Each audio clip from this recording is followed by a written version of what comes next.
use this time as a time to remember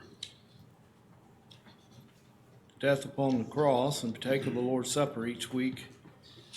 And as we prepare for that this morning, partaking of the Lord's Supper, we're going to read from the book of Matthew, verses 33, chapter 27, verses 33 through about verse 50. And this is the scene of the crucifixion. And as we partake of the Lord's Supper this morning, may we focus upon the things that Christ endured upon the cross and put a visual picture in our mind of the suffering that Christ did for us, as we should do each and every week as we partake of the Lord's Supper. We'll begin with verse 33.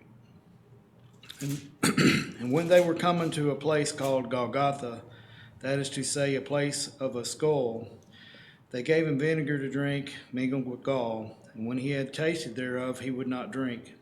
And they crucified him and parted his garments, casting lots, that it might be fulfilled which was spoken by the prophet. They parted my garments among them, and upon my vesture did they cast lots.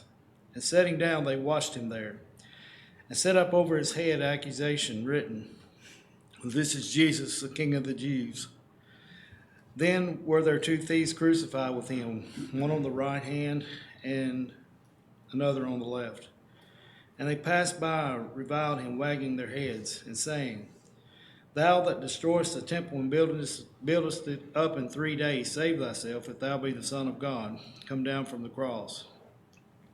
Likewise also the chief priests, mocking him with the scribes and elders, said, "He saved others, himself he cannot save. If he be the King of Israel, let him now come down from the cross, and we will believe him. He trusted in God, let him deliver him now, if he will have him, for he said, I am the Son of God."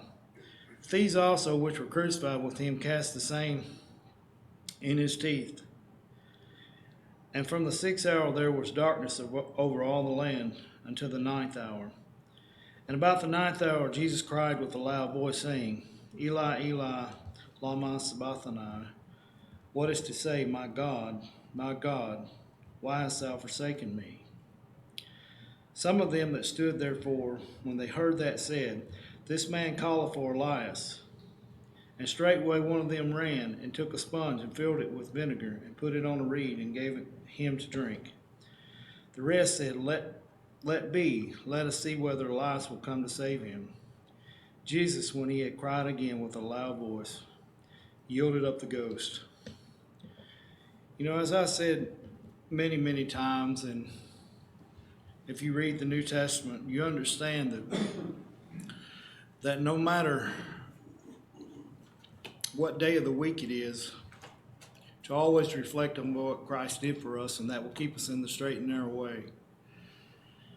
We decide to do wrong at times, we can look upon the cross. We realize what Jesus did. It will help us not to do wrong when we're tempted to do wrong. But each and every week as we partake of the Lord's Supper, may we reflect and remember his death until he comes, as he has promised, to receive us back to him. And we pray that each and every one of us will reflect upon the cross this morning as we partake of the supper.